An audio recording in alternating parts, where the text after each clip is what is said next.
અમેરિકામાં રહેતા વિદેશી નાગરિકો માટે નિયમો કડક કરવામાં આવે છે। હવે જો બધા વિદેશી નાગરિકો અમેરિકામાં 30 દિવસથી વધુ સમય માટે રહે છે તો તેમણે પોતાનું રજિસ્ટ્રેશન કરાવવું પડશે। આમાં નાની ભૂલમાં પણ ભારે દંડ અથવા તો જેલની સજા ભોગવી પડી શકે છે। તો મળતી માહિતી મુજબ વ્હાઇટ હાઉસે જાહેરાત કરી હતી કે 30 દિવસથી વધુ સમય માટે દેશમાં રહેતા તમામ વિદેશી નાગરિકોએ ફેડરલ સરકાર સાથે નોંધણી કરાવવી પડશે। જો તેઓ આમ નહીં કરે તો તેમને દંડ, જેલ અને દેશ નિકાલનો સામનો કરવો પડશે। તો આ નવા નિયમ હેઠળ વિદેશી નાગરિકોને હંમેશા નોંધણીનો પુરાવો સાથે રાખવાની જરૂર રહેશે। તો આ નિર્દેશ 30 દિવસથી વધુ સમય માટે અમેરિકામાં રહેતા વ્યક્તિઓને લાગુ પડે છે। આમાં નવા આવેલા વિદેશી નાગરિકોનો પણ સમાવેશ થાય છે જેમની પાસે માન્ય દસ્તાવેજો ન હોય તો તેમણે દેશમાં પ્રવેશના 1 મહિનાની અંદર નોંધણી કરાવવી પડશે। આ જાહેરાતથી અમેરિકાભરના ઇમિગ્રેન્ટ સમુદાયોમાં ચિંતાનો માહોલ સર્જાયો છે। Bureau report, CN24 news.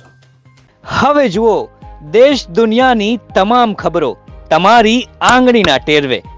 ઉઠાવો મોબાઈલ અને ગૂગલ પ્લે સ્ટોર પરથી ડાઉનલોડ કરો અમારી CN24 ન્યૂઝ મોબાઈલ એપ।